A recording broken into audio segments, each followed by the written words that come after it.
Good day mga kaamigo. Ayan, nakita nyo po ang full video ng part 1 ng aming panata sa Gusa, Misamis Oriental. No? Shout out po sa mga kaburo natin sa spiritual, lalong-lalo na kay Agimat ni Paraon, Dato Mamatuon, Commander Rolly, Commander Lulo, Bro Arnel, Bro Tating, at sa lahat ng mga kapatid natin sa spiritual, sa Diyos Amahan, at sa mga kabro natin dyan sa GRGII family, no?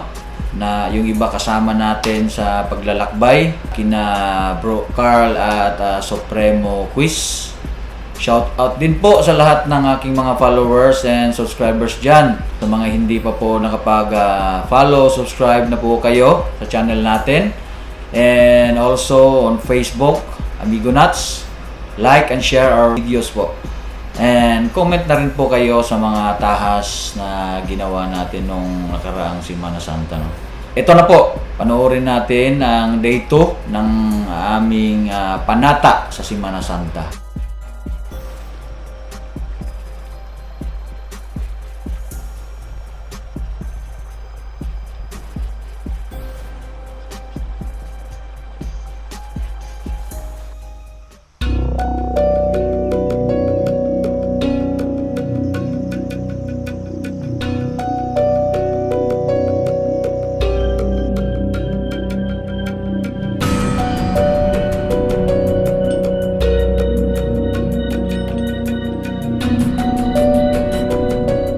Ayan mga kamigo, ipapakita na po natin yung day 2 natin na mga activities ni Semana Santa, no? So, ang nangyari nung day 2, siyempre, nagpatuloy tayo sa dasal, pagpapanata. Ayun, may mga may mga ginawa kami mga rituals na kasama doon sa mga empowerment ng mga prayer na ginawa namin. So, makikita nyo po sa mga videos na nandyan yung nasa tabi kami ng daanan ng tao. Nasa gilid kami at umaga nagdasal kami. Nakaharap kami sa sikat ng araw. Tapos yun, nagdasal kami. At yun, ginawa namin yung mga ritual na pagdarasal kasi may mga oras kasi yun. May mga oras na ganitong mga oras kailangan mong dasal ng ganito. So, makikita nyo naman sa video po yung mga namin, yung paano namin ginawa yung hindi ko na lang sasabihin lahat, no? Kasi ito naman hindi pwedeng ihayag sa kung gusto niyo po, gusto niyo pong malaman yung buong detalye, talagang sumali kayo or sumama kayo sa amin tuwing Semana Santa at kayo na mismo po ang makaka-experience ng mga ginawa namin during sa Semana Santa. So sa Semana Santa po ay marami pong kailangang may oras po yon.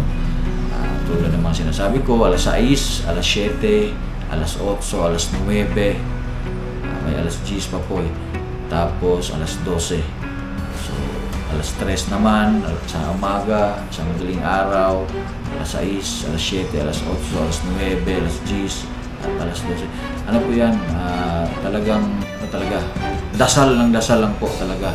May mga oras na kung anong pwedeng dasalin ng oras na yun doon siya nababagay, doon siya nararapat na dasalin itong mga oras, ganyan mga oras. So, malalaman nyo po yan kapag sumama kayo sa mga panata namin sa Semana Santa. Kahit sa iba po ay ganun din po. May iba din naman po silang mga sistema o procedure nila kung paano nila ginawa, pero halos magkaparehas lang din po. ang hinihingi kasi natin diyan, na pinaka ano diyan, empowerment, no? Empowerment ng mga dasal natin o orasyon. Kasi yung orasyon kasi is dasal yun, prayer yun. So, yun yung mga pina-empower natin, empowerment yun. Tawag dito, magtutubo yung sa baga, mag-i-empower ba sa sa'yo yung mga dasal mo. So, marami pong tawag dito, maraming mga rituals na aming ginawa. Tulad ng sinabi ko kanina, sa tabing kalsada, nasa puno, nagdasal, nasa puno, tapos nasa tubig, nakalublog. Ayan. Yun lang naman yata yung mga doon. Yung sa pagdasal, may mga ritual kasi doon lang din sa loob ng ginawa naming chapel, no? So, ang gumawa pala noon nung chapel na yon yung mga kasama namin, no? Mga kasama namin na tiga Cagayan de Oro. Sila yung nag-prepare noon lahat, no? At talagang magandang experience na masubukan yung. So sa lahat ng mga gustong sumama diyan sa next year sa natin, sa pagpapanata natin ulit, just lang po, message me on YouTube or sa Facebook. Mag-ano lang po kayo, mag-PM lang po kayo doon sa mag-ano lang po kayo doon sa Amigo Nuts sa YouTube, or mag-comment lang po kayo, basta mag-ano lang po kayo doon. Kung may mga katanungan kayo, mag-chat lang po kayo, feel free to message me. At may number po ako dyan sa pwede po kayong manghingi ng number ko sa YouTube or sa Facebook. Anytime po, sasagot po ako kapag kung hindi lang tayo busy at hawak-hawak natin yung cellphone natin, sasagutin po kayo kaagad. So walang problema po yun. At saka sa lahat ng mga po dyan gusto ng mga mutya o mahilig sa mutya po, mag-PM lang po kayo. Mag-PM lang po kayo kasi may mga din tayo nakalap na mga mutya nung Biyernes Santo, no? So yung day 3 yata namin yun, yung Friday, Holy Friday. So yun, so marami kaming mga nakalap din ng mga mutya, kahoy, mga batong mga kakaiba. Yan. So sa lahat ng mga mahilig sa mutya dyan, mga antingeros, pwede po kayong ipapakita ko po sa inyo kung anong mga mutya yung mga nakalap ko, kasi yung iba hindi ko lang alam kung anong mga nakalap nila, pero pagkakaalam ko halos parehas lang din kami. May mga kahoy, dahon, mga pangsangkap, no? Mga pangsangkap sa paggawa ng isang anting o mga garapa, bao, o anong pa mang klaseng mga pang proteksyon at depensa.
yun lang po at marami pong salamat sa palaging pagsusuporta, pag-follow sa mga subscribers natin dyan, no? Yung mga dati pa nating mga subscribers dyan, shout out po sa inyong lahat. At masaya po ako na nakashare ako ng videos na talagang mapupulutan nyo po ng aral o gusto nyo po ng panibagong adventure na nakikita sa ating or gusto nyo ma-experience. So, feel free lang po pag-message sa akin. No? Feel free lang po. So, yun lang po at maraming salamat po uli, no? Unang-una sa Panginoon sa pagbibigay ng kasaganahan at yung ano ng health natin, palagi tayong malakas na pangangatawan. So, salamat po sa Panginoon unang-una at salamat din po sa mga tao na sumusuporta, no, sa akin, no. Yung lahat ng mga ano natin dito, kasama natin sa adventure, sa lalo na yung asawa ko, si Suprema Ian. So, at sa iba pang mga kasama ko, hindi ko na isa-isahin kasi marami tayong i-mention, no? So, sa lahat ng mga sumusuporta sa Amigonat, salamat po sa inyong lahat.